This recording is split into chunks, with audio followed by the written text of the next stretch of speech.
Hello guys, welcome back to my channel sign with Nikhil में। तो आज हम देखेंगे प्राचीन भारत में महिलाओं की सामाजिक स्थिति क्या रही थी। मतलब महिलाओं की स्थिति प्राचीन काल में सामाजिक स्थिति उन लोगों की क्या रही थी, उनकी दशा क्या थी, उनके कैसे उनका वैल्यू था उस समय, वो हम देखेंगे। ठीक है, क्योंकि इस तरह से एग्जाम्स में डायरेक्ट क्वेश्चन भी आ जाते हैं कि महिलाओं की स्थिति के बारे में चर्चा करें। ठीक है, तो आइए देखते हैं।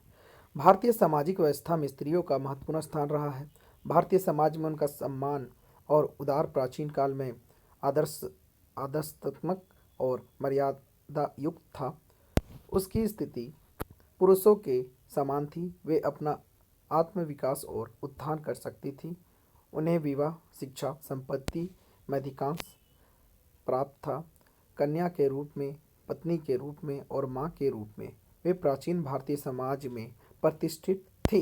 कहने का मतलब है कि प्राचीन आपका युग में महिलाओं की स्थिति बहुत ही अच्छी थी। आप देख सकते हैं कि हड़प्पा काल में भी महिलाओं की स्थिति वहाँ भी बहुत अच्छी रही थी। और उसके बाद आपका वो लोग मातृ देवी की पूजा करते थे। और वैदिक काल आते आते आप देखेंगे कि कैसे महिलाओं का होना अनिवार्य था यज्ञों में, क्योंकि एक पति को एक पत्नी की आवश्यकता पड़ती थी यज्ञ में, तभी आपका यज्ञ पूर्ण होता था। तो उस हिसाब से महिलाओं की स्थिति आपकी प्राचीन समय में बहुत ही हद तक अच्छी रही थी। आइए नेक्स्ट देखते हैं।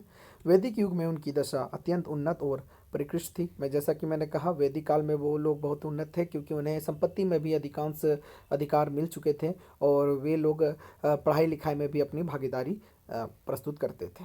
किंतु बाद बाद के दिनों में उसकी स्थिति में परिवर्तन प्रारंभ हो गया। पहले वे पति के साथ धार्मिक कार्य संपन्न करती थी। जैसे कि मैंने कहा कि पतियों के साथ वे लोग यज्ञ में भी बैठती थी, पूजा पाठ में भी सम्मिलित होती थी। धीरे धीरे वैदिक कर्म कांडों की जटिलता के कारण उन्हें यज्ञ में शुद्धता के नाम पर अलग किया जाने लगा। अब क्या होने लगा कि जैसे जैसे वे प्राचीन से मध्यकाल की तरफ बढ़ने लगे, वैसे वैसे कर्मकांड इतने जटिल होने लगे कि वे लोग स्त्रियों की शुद्धता पर सवाल उठाने लगे और बोलने लगे कि स्त्रियों का यज्ञ पे होना अनिवार्य नहीं है, और उन लोगों को उनसे अलग करने लगे। ठीक है, वैदिक युग में स्त्रियों की शिक्षा एवं संपत्ति पर पुरुषों की समान अधिकार प्राप्त था, लेकिन पूर्व मध्यकाल तक आते आते नारी शिक्षा अवरुद्ध हो गई। अब क्या हुआ, पहले जो जो अधिकार स्त्रियों को दिया गया था, बाद में वो अधिकार जो भी अधिकार दिए गए थे, जैसे कि शिक्षा पे था, यज्ञ पे था, आपके संपत्ति पे था, वो सब अधिकार धीरे धीरे उन लोगों से छीना जाने लगा। ठीक है, लेकिन समाज में ऐसी स्त्रियों का वर्णन है जो पति की अनुपस्थिति में सदाचार के साथ रहती थी। अब क्या है कि समाज में कभी ऐसा भी उदाहरण हमें मिलता है कि कुछ स्त्रियां थी जो अपने पति के बिना भी रहती थी और बहुत अच्छे से रहती थी।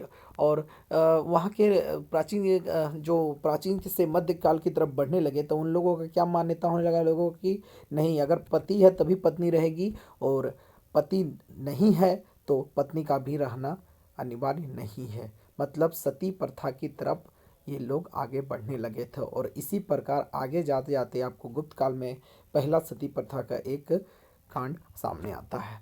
तो इसी के साथ हम कंक्लूजनली कह सकते हैं कि इस प्रकार हम कह सकते हैं कि प्राचीन भारत में महिलाओं की स्थिति काफ़ी उतार चढ़ाव वाली थी। मतलब ups and down, roller coaster की तरह उतार चढ़ाव वाली थी। और पूरा ठीक भी नहीं था और पूरा अच्छा भी नहीं था, मतलब मॉडरेट थी, जो मध्य युग तक आते आते दयनीय होती गई। और मध्य युग तक आते आते उनकी स्थिति बहुत ही दयनीय होने लगी।